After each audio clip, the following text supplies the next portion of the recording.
This is the Bahamas Tonight, the Northern Edition. Good evening, all. I'm Megan Shepherd. It's so great to have you with us. Topping news over the years, there is a word that has become synonymous with the City of Freeport Local Government Council, and that is controversy. Just weeks after the appointment of this new council, and drama has already unfolded between the chief councilor and the Family Island Administrator. Italia Hall reports.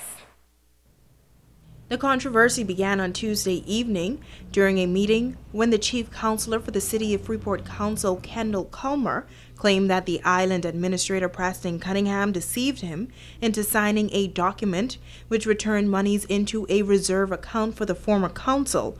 He says he was told that he would actually be signing off on a document for monies to be placed into a reserve account for the current council. The minutes can show that he stated that he sent the monies back from June. So if he sent monies back in June, how can the document I signed July 12 be for the funds that were sent back prior to my sitting in the chair? Culmer admits that the meeting got a bit heated. I'd like to apologize for the manner in which I behaved that night. It was not becoming of a chief counselor. Now our ZNS News team then visited the administrator's office to speak with the island administrator Preston Cunningham. He says that it is a normal procedure for the administrator to ask the current chief counselor to sign off on the document because 2 signatures are required. He added that he thoroughly explained to the counselor why he was signing the document, and the counselor agreed. He openly said in the meeting he never signed that letter. When I heard that, I almost fell out of my seat. Why should I try to hide anything? What do I get out of it? I never heard such rubbish in my life. Cunningham is taking exception to allegations of deception, which went viral on social media. So obviously the person took second-hand information and spread it out there without coming to the main source. And I'm offended by it. Whoever it is needs to behave more responsible. Get your facts before you put anything out. Now, as it relates to the future of the City of Freeport Council, Culmer says the public has nothing to be concerned about as the council continues to do its part to better the community. We have the one ambition is to make the City of Freeport great again, and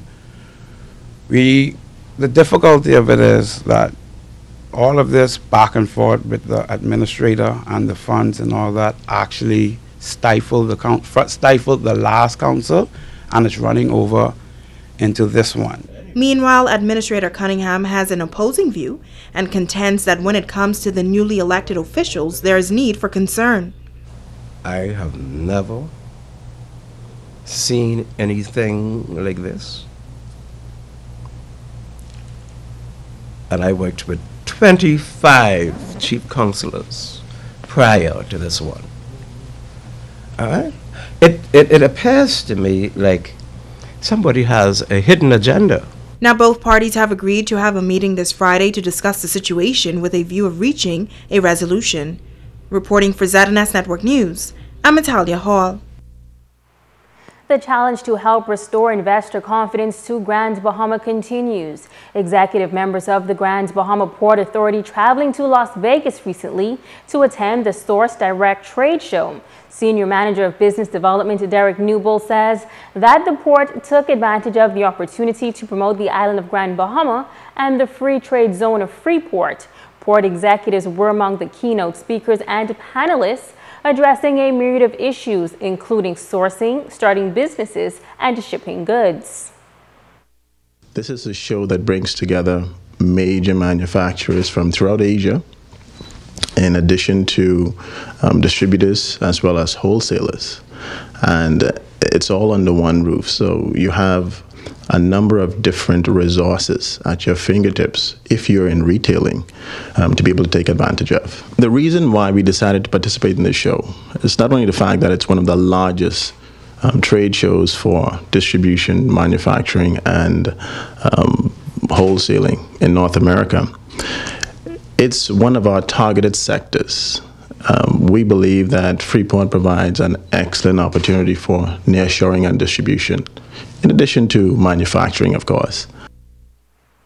Invest Grand Bahama executive LaShawn Dame says that the Port Authority had an amazing showing at the trade show, leading several presentations and attracting the interest of international companies and representatives. She says the goal was to showcase the benefits of doing business in Freeport.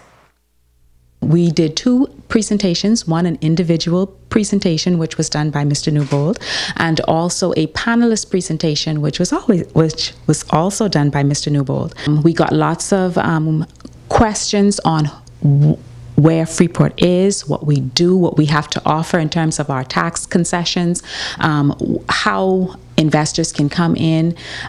So there was a lot of interest. It was standing room only. And at the end, on the final day, he was one of the closing speakers at the second presentation, which once again brought us lots of interest. Switching gears, the government's moving ahead with its hurricane relief efforts on Grand Bahama. The Minister of State for Grand Bahama in the Office of the Prime Minister, Senator the Honorable Kwesi Thompson, told residents attending the East Grand Bahama Town meeting held recently that despite some alarming discoveries, the program continues to assist those who need it most. I will say that in order to receive there are two types of assistance that is being offered.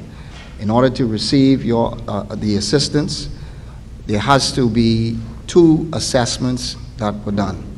There has to be a technical assessment and there has to be a social assessment done for your house. Once those assessments are completed, then it goes through the process with the greatest need, and we are also looking at those indigent and those senior citizens to be able to seek to assist them as quickly as possible. And so they are the ones who have really been given the priority in the list. He says that the government is aware that there are many persons who have not yet received any assistance. I understand that many we have not gotten to. However, we are doing our best to get to as many people as we can, as quickly as we can. There is still the voucher system that's still in place. So there are those who may just receive a voucher, meaning they can take that to one of the places that sells the materials, and they're able to get the materials. And then there are those who need assistance with labor and materials, and in those cases a contractor is assigned to their house, and then a contract is issued for the assistance. The Minister of State for Grand Bahama notes that there have been additional checks and balances that can prolong the process, but says this is only being done to assure accountability and transparency. The island of Grand Bahama experiencing some inclement weather overnight and throughout the day. Officer in charge of the Freeport Department of Meteorology, Kirk James, says that the heavy rains were predicted a few days ago and notes that during the hurricane season, rain will be a factor. Today in particular is the northwest Bahamas that go in towards the Florida Straits and Florida. And so thus far we've had 1 inch and 3/4 of rain. And that's pretty much from last night, this morning, and today, which is quite a bit of rain. However, many would remember we were pretty dry before that, with scalding hot temperatures, heat indexes above 100, and so the grass was pretty burnt, the earth was pretty parched, and so a lot of the water would have absorbed pretty quickly. But 1 inch and 3/4, that's quite a bit of rain. James says that the weekend weather module shows some unsettled conditions for Friday, but that the chance for rain diminishes to below 40% on Saturday and to below 30% on Sunday. However, he adds that temperatures will once again rise to hot and sticky conditions. And as we are in the middle of the hurricane season, he is urging residents to remain vigilant as meteorologists continue to monitor weather conditions. could see in the Bahamas right here, the same trough we spoke of earlier, trough of low pressure near the northwest Bahamas and southeast Florida.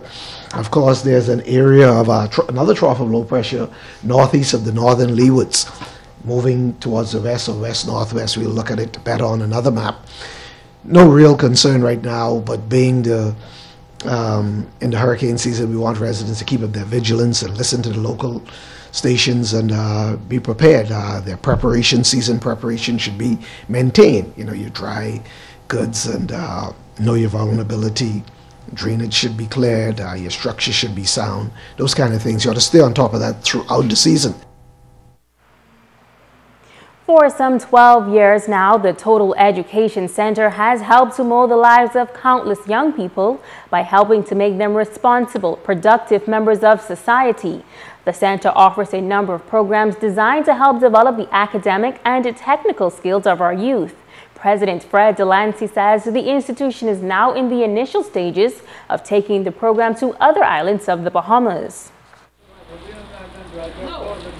Opening a total educational center in 8 Mile Rock in September, running the same programs we run here in Knoxville. In addition to that, we are currently in discussions with a ministry in Nassau, I can't say which one right now, for us to bring this program or take this program to Nassau. We're going to start with one constituency, and I believe it's going to spread like wildfire.